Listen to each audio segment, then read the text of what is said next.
Welcome dear students in AC starter. आज मैं आपको वर्कशीट से रिलेटेड कुछ इन्फॉर्मेशन देने जा रहा हूँ। जैसे कि आप जानते हैं कि आपकी डेली वर्कशीट आती रहती हैं। उन डेली वर्कशीट के बेस पर आपको जो है कुछ क्वेश्चन के आंसर देने पड़ेंगे और उन क्वेश्चन के आंसर आपके मार्क्स को डिसाइड करेंगे। ठीक है, तो यहाँ पर आपके जो है ऑप्शन में कुछ क्वेश्चन पूछे गए हैं। आपको उनमें से किसी एक पर टिक करना है और आपको बताना है वो आंसर सही होगा या नहीं। ये आपने जो वर्कशीट करी है उसी के बेस पर ये क्वेश्चन आया करेंगे। ठीक है, मैं इसको बारी बार से अच्छे से समझाऊंगा ताकि आपको किसी प्रकार की कोई प्रॉब्लम ना हो। सबसे पहले हम देख लेते हैं क्या लिखा है। इसमें लिखा हुआ है कि dear students, please read the instruction carefully before starting the quiz.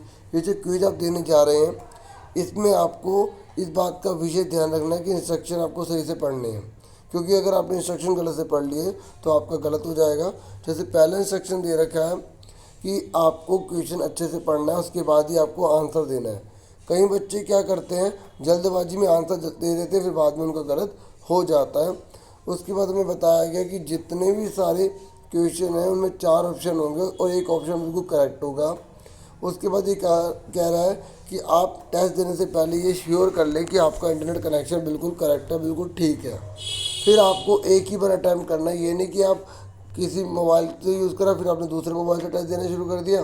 मतलब आप एक ही बार अटैम्प्ट कर सकते हैं, दोबारा अटैम्प्ट नहीं कर सकते। ठीक है, इसलिए सोच समझ के सही टेस्ट देना, अच्छे से समझ के देना। तो अब हम स्टार्ट कर देते हैं। पहला क्वेश्चन क्या है। पहले क्वेश्चन में क्वेश्चन कोई नहीं है, आपको अपना नेम लिखना है। यहाँ पर आप अपना नेम लिखोगे। इस बात को हमेशा ध्यान रखना, जो आप नेम लिखने जा रहे हैं वो आपके स्कूल में रजिस्टर्ड नेम होना चाहिए।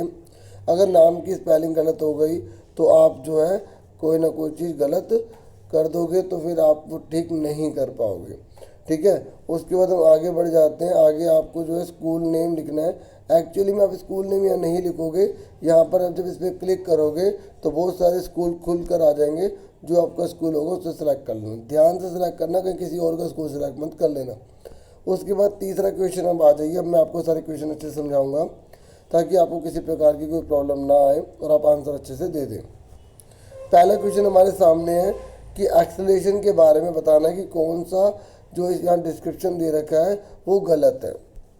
ठीक है, तो आपको पता है 4 ऑप्शन होते हैं और चारों में से आपको एक पे करेक्ट करना है। तो आपके सामने क्वेश्चन है कि कौन सा गलत है। ठीक है, तो पहले मैं आपको एक्सेलरेशन के बारे में बता देता हूँ। बच्चों, एक्सेलरेशन तभी होता है जब वेलोसिटी में चेंज आता है। जब वेलोसिटी चेंज होती है तभी एक्सेलरेशन होता है।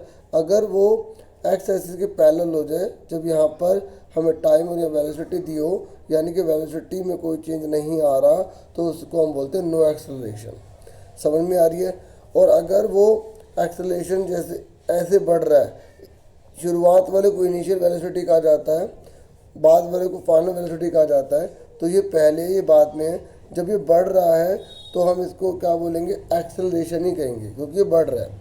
लेकिन वही एक्सेलरेशन जब घटना शुरू हो जाता है, जैसे कि आप देख सकते हैं कि आपका इनिशियल जो है बड़ा है, फाइनल की वैल्यू छोटी है, तो इसको हम रिटार्डेशन कहते हैं। जैसे कि आपके यहाँ पे ऑप्शन लिखा हुआ है और यहाँ बता रखा है कि फाइनल वेलोसिटी जो है वो कम है इनिशियल से, बिल्कुल सही कह रहा है ना। पहले वाला तो सही है, आपको बताना कि कौन सा इनकरेक्ट है। ठीक है, ऐसे ही नो एक्सेलरेशन तब होता है बच्चों जब वेलोसिटी में किसी प्रकार का कोई चेंज नहीं आता। तो यहाँ पर आप देख सकते हैं वो क्या गलत बोल रहा है। आप देख सकते हैं कि वो गलत बोल रहा है या नहीं गलत बोल रहा। ठीक है, उसके बाद उसने बोला जब एक्सेलरेशन होता है तो फाइनल वेलोसिटी जो होती है वो बढ़ रही होती है। आप देख सकते हैं जब एक्सेलरेशन होता है तो फाइनल वेलोसिटी बड़ी होती है। इसका मतलब ये भी करेक्ट है। उसके बाद हमसे बोल रहा है कि जो यूनिफॉर्म एक्सेलरेशन होता है is measured when object travel in straight line. ये कह रहा है यूनिफॉर्म एक्सेलरेशन को तभी मापेंगे जब वो स्ट्रेट होगा, बिल्कुल सही। जब वो स्ट्रेट होगा तभी हम उसको माप सकते हैं। ठीक है, अगर वो टेढ़ा मेढ़ा होगा तो वो नॉन यूनिफॉर्म एक्सेलरेशन हो जाता है। ठीक है, तो इस तरीके से आपको समझ में आ गया होगा कि आपका कौन सा आंसर ठीक होगा और आप समझ गए होंगे। ठीक है, मैं आपको डायरेक्टली नहीं बताऊंगा, आप खुद समझ के उसको बताना। इनडायरेक्टली मैं आपको समझाने की कोशिश करूंगा और आपको उम्मीद करूंगा क्लियर हो गया होगा। नेक्स्ट है द ग्राफ। जो है आप देख सकते हैं, आपको ग्राफ दिखाई दे रहा होगा। ये कह रहा है कि आपको बताना है कि इस ग्राफ में जो है कौन सी पोजीशन रेस्ट को दिखाती है। मतलब कौन दिखा रहा है कि वो विराम अवस्था में है। देखो जब ये नीचे जा रहा है तो आप देखो टाइम बढ़ रहा है तो इसमें चेंजेस आ रहा है, इसकी पोजीशन चेंज हो रही है। जब पोजीशन चेंज हो रही है तो इसका मतलब ये गति कर रहा है ना, ये मोशन में है ना, ये भी मोशन में है ना, इसका मतलब ये मोशन में नहीं है। अब आप समझ गए होंगे कि इनमें से आपका कौन सा आंसर होना चाहिए। ये नहीं होगा, ये नहीं होगा। ठीक है, आप समझ गए होंगे कि आपका आंसर कौन सा होना चाहिए। इस तरीके से मैंने आपको समझा दिया, उम्मीद करूँगा आपको क्लियर हो गया होगा। नेक्स्ट पे आप आ जाइए। नेक्स्ट बोला गया है एक ट्रायंगल बना लीजिए, एक ट्रायंगल बना लीजिए। हमने एक ट्रायंगल बना लिया, ठीक है। उसमें बोला गया पी क्यू आर नाम दे दीजिए, पी क्यू आर हमने नाम दे दिया। उसके बाद कह रहा है पी क्यू बराबर क्यू आर के, ये कह रहा है ये जो पी क्यू है ये क्यू आर के बराबर है, ठीक है। इसने बोला एल एम एन जो मिड पॉइंट है, ये जो है मिड पॉइंट है, ये जो है मिड पॉइंट है और ये जो है मिड पॉइंट है। मिड पॉइंट का मतलब होता है बच्चों ये चीज़ इसके बराबर होती है, ये चीज़ इसके बराबर होती है, ये चीज़ इसके बराबर होती है, ठीक है। समझ में आ रहा है। अब वो कह रहा है कि इनमें से कौन सी स्टेटमेंट जो है वो करेक्ट है।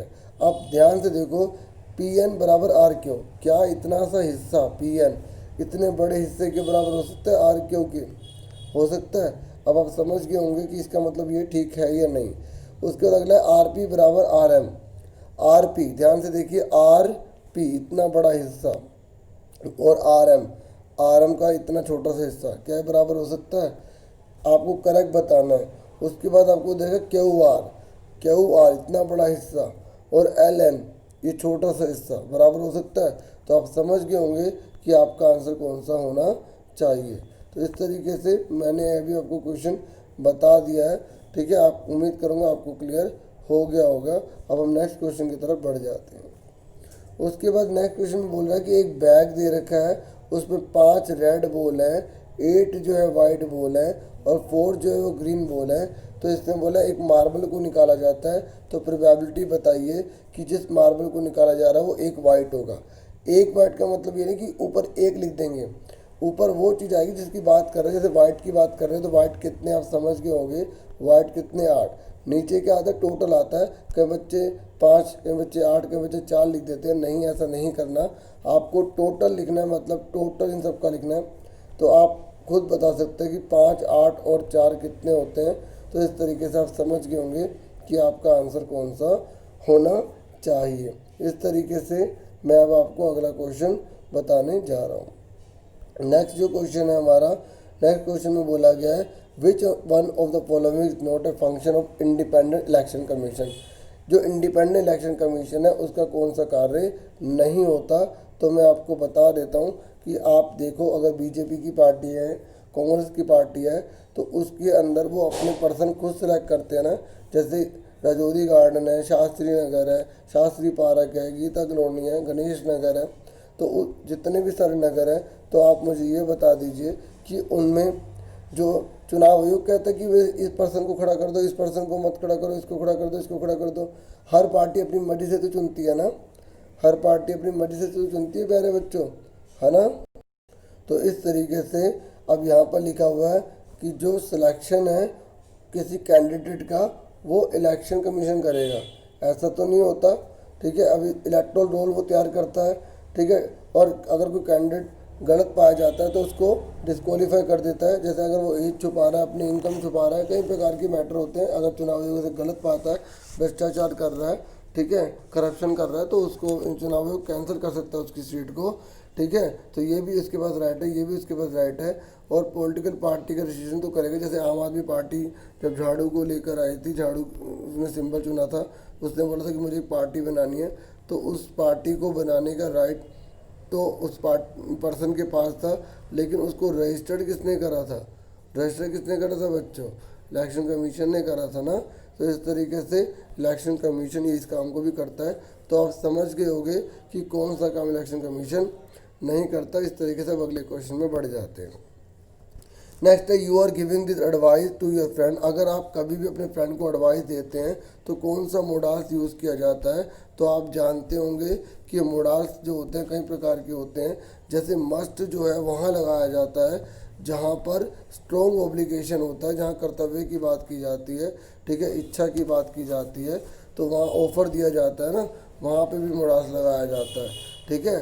तो अब आप देख सकते हैं, जब हम किसी को एडवाइस देते हैं तो एडवाइस सलाह के लिए होता है, और सलाह हम किस में देते हैं, किसी को कहीं पर भी कहीं सलाह दे देते हैं। तुम्हें पढ़ना चाहिए, तुम्हें टाइम वेस्ट नहीं करना चाहिए। जैसे मैं आपको एडवाइस दे रहा हूँ कि बेटा अपना भविष्य अच्छे से बनाओ, रोड लर्निंग को छोड़ दो, रट्टाफिकेशन छोड़ दो, कंसेप्ट को क्लियर करो, तभी जीवन में सफल होगे। ठीक है, इस समय तुम्हारे पे बहुत बड़ी अपॉर्चुनिटी है आगे बढ़ने की। तो अब मैंने बहुत सारी आपको एडवाइस दी, तो एडवाइस कहाँ, इनमें से कौन सा वर्ड लगाएगा। जैसे ये भी पोलाइट रिक्वेस्ट के लिए होता है, ठीक है, ये भी अब शुड जो है वो कहाँ लगाया जाता है, एडवाइस के लिए लगाया जाता है।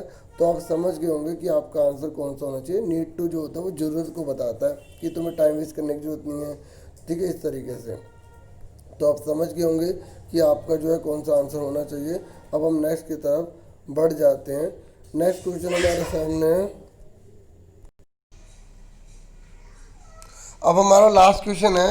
इसने बोला है कि आपको आइडेंटिफाई करना है कि कौन सा करेक्टर यहाँ पे कॉन्फ्लिक्ट में है। एग्जाम्पल, यहाँ पे एक ग्रुप ऑफ क्लाइंबर हैं जो फंस गए हैं, ट्रैप्ड हो गए हैं हिमालयन माउंटेन में। अनएक्सपेक्टेड स्ट्रोम आ गया है जिसकी उम्मीद नहीं थी, ऐसा स्ट्रोम आ गया है। अब there is a serious danger of the ambivalence, और एक बहुत बड़ा खतरा आ गया एनवलेंस का। तो अब आपको ये बताना है कि ये जो कॉन्फ्लिक्ट है वो किसके बीच में है। ठीक है, मतलब मैन और हिंसा, मतलब आदमी जो है और उसके बीच में स्वयं का है। ठीक है, मैन और नेचर का है, मैन वर्सेस मैन का है, या मैन वर्सेस सोसाइटी का है। तो आप खुद सोचिए, जो स्ट्रॉम होता है वो नेचुरल होता है ना, नेचुरल होता है ना प्यारे बच्चों। तो अब वो किसके बीच में होगा, प्रकृति और इंसान के बीच में होगा। तो आप समझ गए होंगे कि आपका कौन सा आंसर आएगा। इस तरीके से मैंने आपको सारे आंसर समझा दिए। उम्मीद करूँगा आपको क्लियर हो गया होगा। आज के लिए इतना बहुत है। अगर आपको वीडियो अच्छी लगी हो तो वीडियो को लाइक ज़रूर करें, जितना हो सकता है वैसे शेयर करें, और चैनल को सब्सक्राइब करना मत भूलेगा। आज के लिए इतना बहुत है। Thank you for watching and listening carefully dear students.